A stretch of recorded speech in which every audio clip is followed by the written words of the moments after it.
ये कहानी शुरू होती है एक काल्पनिक शहर गौथम से, जहां आर्थर अपनी बूढ़ी माँ पेनी के साथ रहता है और ज्यादा बूढ़ी होने की वजह से आर्थर को ही अपनी माँ का ख्याल रखना पड़ता है। इसके बाद हम देखते हैं कि आर्थर एक जोकर है और अपनी रोजी रोटी चलाने के लिए जगह जगह जोकर बनकर परफॉर्म करता है। और जब एक दिन आर्थर ऐसी किसी एक जगह पर परफॉर्म कर रहा था, तभी हम देखते हैं कुछ बच्चे आकर उसके हाथ से एक बोर्ड को चुरा लेते हैं। जिसके बाद आर्थर उन बच्चों का पीछा करता है और थोड़ी देर बाद आर्थर को अपने पीछे भागने के बाद वो बच्चे उसे खूब मारते हैं, साथ में वो उसका बोर्ड भी तोड़ देते हैं। इतनी मार खाने के बाद आर्थर एक निशुल्क सेवा केंद्र में अपना इलाज कराने पहुंचता है, जहां हमें पता चलता है कि उसे एक न्यूरोलॉजिकल डिसऑर्डर है, जिसकी वजह से उसकी हंसी कंट्रोल नहीं हो पाती है और किसी भी सिचुएशन में वो अपने आप हंस देता है। और इसी डिसऑर्डर का इलाज कराने वो उस सेवा केंद्र में जाता है, क्योंकि वहां उसे सारी दवाइयां फ्री में मिल जाती हैं। अपनी दवाई लेकर आर्थर अपने घर पहुंचता है, जहां हम देखते हैं पैसों के मामले में उसके घर की हालत ठीक नहीं है। और ये हाल सिर्फ आर्थर का ही नहीं, बल्कि इस चीज से गौतम शहर के ज्यादातर लोग परेशान हैं। इसके बाद हमें पता चलता है कि आर्थर की माँ पेनी ने अपनी जिंदगी के काफी साल उस शहर के सबसे रईस इंसान थॉमस वेन के घर काम किया था, और इसी वजह से पेनी थॉमस वेन को बार बार लेटर लिखा करती थी, ताकि वो उन्हें उनकी तकलीफों से बाहर निकालने में उनकी कुछ मदद करे। लेकिन पेनी के एक भी लेटर का जवाब उसे आज तक नहीं मिला था।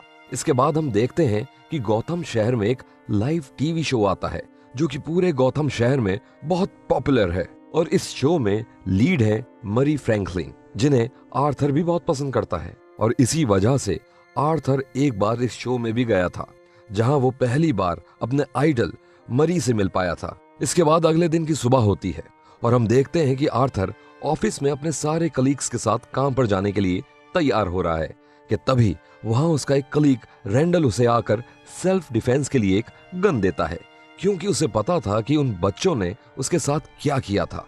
इसके बाद आर्थर अपने बॉस से मिलने जाता है, जहां उसका बॉस उसे वो बोर्ड लाने को कहता है, जो बोर्ड उन बच्चों ने आर्थर से छीनकर तोड़ दिया था। और अगर आर्थर वो बोर्ड वापस नहीं ला पाया तो उसके पैसे उसकी सैलरी से ही कटेंगे।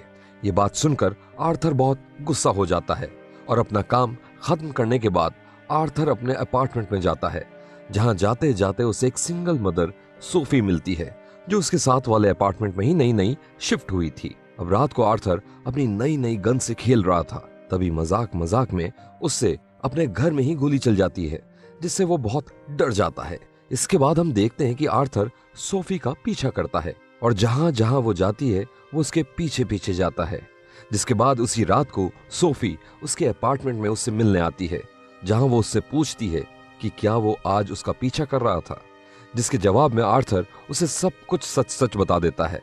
और यहां से उन दोनों की बातें होना शुरू हो जाती हैं। जिसके बाद आर्थर उसे अपने स्टैंड अप कॉमेडी शो के लिए इनवाइट करता है। इसके बाद अगले दिन की सुबह होती है और हम देखते हैं कि आर्थर एक हॉस्पिटल में बच्चों के लिए परफॉर्म कर रहा था कि तभी वहां परफॉर्म करते करते उसकी पैंट से वो गन बाहर गिर जाती है और वहां मौजूद सभी लोग उस गन को देख लेते हैं। लेकिन आर्थर के बॉस को ये बात बिल्कुल पसंद नहीं आती है, जहां वो आर्थर को बताता है कि रेंडल ने उसे बताया कि उसने वो गन रेंडल से पिछले हफ्ते ही खरीदी है। जिसके बाद आर्थर का बॉस आर्थर को नौकरी से निकाल देता है। इसके बाद आर्थर जोकर का मेकअप उतारे बिना ही मायूस होकर ट्रेन से अपने घर वापस जा रहा था कि तभी वहां ट्रेन में 3 लड़के मिलकर एक लड़की को छेड़ रहे थे, जिन्हें देखकर आर्थर एकदम से हंसना शुरू कर देता है, जहां उसके डिसऑर्डर की वजह से वो अपनी हंसी रोक नहीं पा रहा था। जिसकी वजह से वो तीनों लड़के उस लड़की को छोड़कर आर्थर को पीटना शुरू कर देते हैं।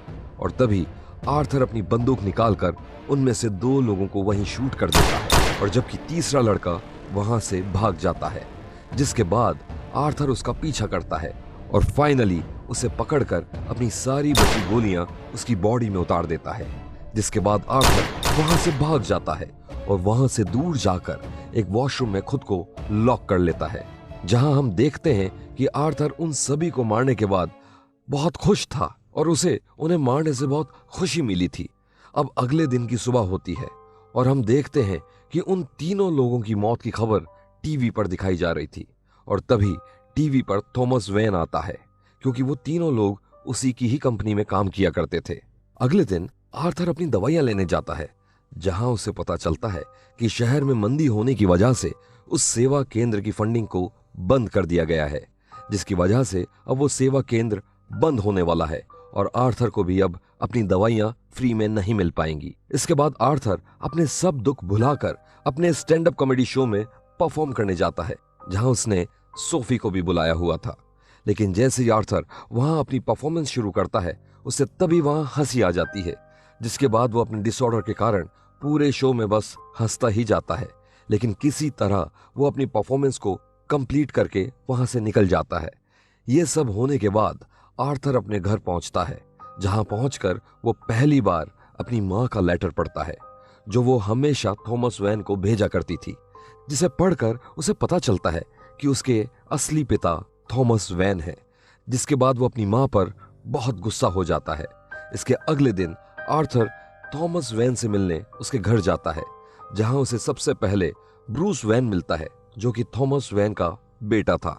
जिसके बाद वो ब्रूस को खुश करने के लिए वहां कुछ अपनी परफॉर्मेंस करके दिखाता है। लेकिन तभी वहां उस घर का बटलर एल्फ्रेड आ जाता है और आर्थर को पुलिस की धमकी देकर वहां से भगा देता है। घर पहुंचकर आर्थर देखता है कि उसकी मां को एक स्ट्रोक आया था, जिसकी वजह से उसकी मां को हॉस्पिटल ले जाया जा रहा था। हॉस्पिटल पहुंचकर हम देखते हैं कि वहां पैनी का इलाज चल रहा था, जहां आर्थर को हिम्मत देने सोफी भी आई हुई थी। तभी वहां टीवी पर आर्थर मूरी के शो को देखता है, जहां मूरी आर्थर की उसी स्टैंड अप परफॉर्मेंस का मजाक उड़ा रहा था, जहां आर्थर अपनी हंसी कंट्रोल नहीं कर पाया था। अपनी आइडल से ही अपनी बेइज्जती होते देख आर्थर उस समय गुस्से से भर जाता है। इसके बाद हम देखते हैं कि एक जोकर कि उन तीनों लोगों को मारने की खबर पूरे गॉथम शहर में फैल चुकी है, जहां सभी लोगों ने उस जोकर के काम के समर्थन में पूरे शहर में प्रोटेस्ट करना शुरू कर दिया है, क्योंकि गॉथम शहर के ज्यादातर लोग उस शहर के गिने चुने रईस इंसानों से तंग आ चुके थे, और सबसे ज्यादा थॉमस वेन से। और ये सब होता हुआ आर्थर टीवी पर देख रहा था, जिसे देखकर आर्थर को बहुत खुशी हो रही थी। इसके बाद आर्थर एक मूवी थिएटर के बाहर पहुंचता है, जहां बहुत सारे लोग जोकर के मास्क डालकर प्रोटेस्ट कर रहे थे, क्योंकि उस थिएटर में गॉथम शहर के ज्यादातर अमीर इंसान मौजूद थे, जिनमें से एक थॉमस वेन भी था। तभी आर्थर पीछे के रास्ते से होता हुआ थिएटर में घुस जाता है और अंदर पहुंचकर वो थॉमस से जाकर मिलता है, जहां वो थॉमस से कहता है कि वो उसका बेटा है। जिसके बाद थॉमस उसे कहता है कि ये सब झूठ है और उसकी मां की दिमागी हालत शुरू से ही खराब थी, और साथ में वो पैनी का असली बेटा भी नहीं है, बल्कि उसे तो पैनी ने अडॉप्ट किया था। थॉमस की कही एक भी बात पर आर्थर को यकीन नहीं होता है। इसके बाद आर्थर इसी कंफ्यूजन के साथ अपने घर जाता है, जहां उसे मूरी की टीम से एक कॉल आता है और उसे पता चलता है कि मूरी ने उसे अपने शो में बुलाया है, जहां जाने के लिए आर्थर मान जाता है। इसके अगले दिन आर्थर अपनी मां की मेडिकल हिस्ट्री जानने के लिए आर्खम स्टेट हॉस्पिटल जाता है, जहां अपनी मां की मेडिकल हिस्ट्री पढ़कर उसे पता चलता है कि सच में पैनी ने उसे अडॉप्ट किया था, और साथ में आर्थर को यह भी पता चलता है कि उसकी मां का एक बॉयफ्रेंड था, जो कि उसे और उसकी मां को बहुत मारा करता था। उसी इंसान ने एक बार आर्थर के सिर पर इतनी जोर से मारा था कि उसका दिमाग परमानेंटली डैमेज हो गया था, और उसी वजह से आर्थर को वो न्यूरोलॉजिकल डिसऑर्डर हुआ था, जिसके कारण उससे अपनी हंसी कंट्रोल नहीं हो पाती है। इसके बाद आर्थर सोफी से मिलने उसके अपार्टमेंट में पहुंचता है, जहां सोफी उसे देखकर ऐसे रिएक्ट कर रही थी कि जैसे आर्थर उसके लिए कोई अजनबी हो। और तब आर्थर को समझ में आता है कि आज तक जो भी पल उसने सोफी के साथ बिताए थे, वैसा कुछ भी असलियत में नहीं हुआ था, बल्कि वो सब चीजें तो उसके दिमाग का बनाया हुआ एक धोखा था। अब अगले दिन आर्थर अपनी मां से मिलने हॉस्पिटल जाता है, जहां वो गुस्से में आकर अपनी मां की सांस रोककर हत्या कर देता है। इसके बाद आर्थर अपने घर जाता है, जहां हम देखते हैं कि वो ये सब करने के बाद बहुत खुश है और अपना जोकर का मेकअप लगाकर और अपने बालों को हरा कलर करके मूरी के शो में जाने के लिए तैयार हो रहा है कि तभी उसके अपार्टमेंट में उससे मिलने उसके पुराने कलीग्स रेंडल और गैरी आते हैं। लेकिन तभी एकदम से आर्थर रेंडल पर हमला कर देता है और उसकी बर्बरता से हत्या कर देता है, और यह सब देखकर गैरी बहुत डर जाता है और आर्थर गैरी को वहां से सुरक्षित जाने देता है, क्योंकि गैरी ने कभी भी काम पर उसका मजाक नहीं उड़ाया था। इसके बाद आर्थर तैयार होकर अपने घर से निकल जाता है, लेकिन तभी वहां 2 पुलिस के जासूस आ जाते हैं और आर्थर का पीछा करने लगते हैं, क्योंकि उन्हें आर्थर पर शक था कि उसने ही उस ट्रेन वाली वारदात को अंजाम दिया है। उनसे दूर भागते भागते आर्थर वहां एक ट्रेन में चढ़ जाता है, जिस ट्रेन के सभी लोगों ने जोकर का मास्क पहना हुआ था, क्योंकि अब पूरा शहर उस जोकर के समर्थन में उतर आया था। लेकिन जैसे ही वो ट्रेन वहां से जा रही थी कि तभी वो दोनों जासूस भी उसमें चढ़ जाते हैं, जिसके बाद वो दोनों आर्थर को ढूंढना शुरू कर देते हैं। और जब उनमें से एक जासूस उस ट्रेन की भीड़ को काबू करने की कोशिश कर रहा था, और तभी उससे वहां गलती से गोली चल जाती है, जिसकी वजह से वहां एक इंसान की मौत हो जाती है। जिसके बाद उस ट्रेन की सारी भीड़ उन्हें ट्रेन से बाहर निकालकर पीट पीट के मार देती है, और आर्थर उन्हें मरता हुआ देखकर खुशी खुशी वहां से चला जाता है। इसके बाद आर्थर सीधा जाकर मिलता है मूरी से, जहां वो उसे कहता है कि वो चाहता है कि उसे जोकर नाम से ही स्टेज पर बुलाया जाए, क्योंकि जब मूरी ने कुछ एपिसोड्स पहले जब उसकी बेइज्जती की थी, तब उसने भी आर्थर को जोकर कहकर ही बुलाया था। अब थोड़ी ही देर बाद आर्थर को स्टेज पर जाना था, लेकिन आर्थर गुस्से से भरा हुआ था, क्योंकि मूरी ने उसकी बेइज्जती की थी। इसके बाद आर्थर को उस लाइव शो में बुलाया जाता है, जहां शुरू में तो आर्थर सबसे अच्छे से बात कर रहा था, लेकिन अब धीरे धीरे आर्थर का गुस्सा बढ़ता जा रहा था। और तभी आर्थर लाइव टीवी पर यह बता देता है कि उस ट्रेन में उन 3 लोगों को उसने ही मारा था। जिसके बाद आर्थर मूरी से कहता है कि इस शहर का कोई भी इंसान अच्छा नहीं है, सब एक दूसरे का मजाक उड़ाते हैं। और उसने भी आर्थर का मजाक उड़ाने के लिए ही उसकी स्टैंड अप वीडियो सबको दिखाई थी। और यही नहीं, बल्कि आज उसने आर्थर को अपने शो पर भी इसीलिए ही बुलाया है, क्योंकि वो उसका फिर से मजाक उड़ाना चाहता है। और जब आखिर में मूरी आर्थर को पुलिस बुलाने की धमकी देता है, तभी आर्थर उसे उसी के लाइव शो के बीच में ही गोली मार देता है, जिसकी वजह से मूरी की ऑन द स्पॉट मौत हो जाती है।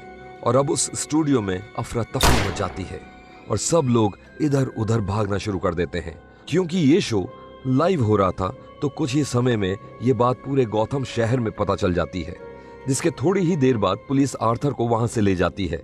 अब आर्थर को पुलिस अपनी गाड़ी में पकड़कर ले जा रही थी, और तभी रास्ते में आर्थर देखता है कि उसके बारे में जानने के बाद पूरे शहर में दंगे फैल चुके हैं। लोग दुकानें लूट रहे हैं, पब्लिक प्रॉपर्टी को आग लगा रही है, और हर जगह बर्बादी ही बर्बादी हो रही है।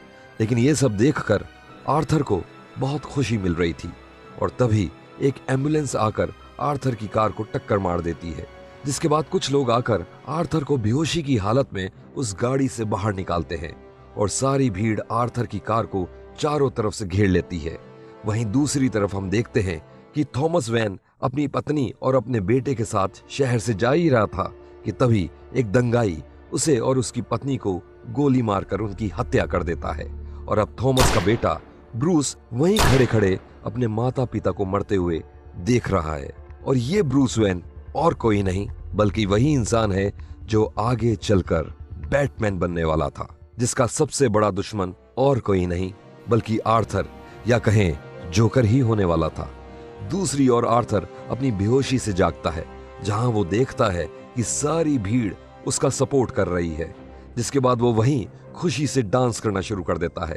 और तब वो इंसान आर्थर से उस खतरनाक अपराधी जोकर में बदल जाता है।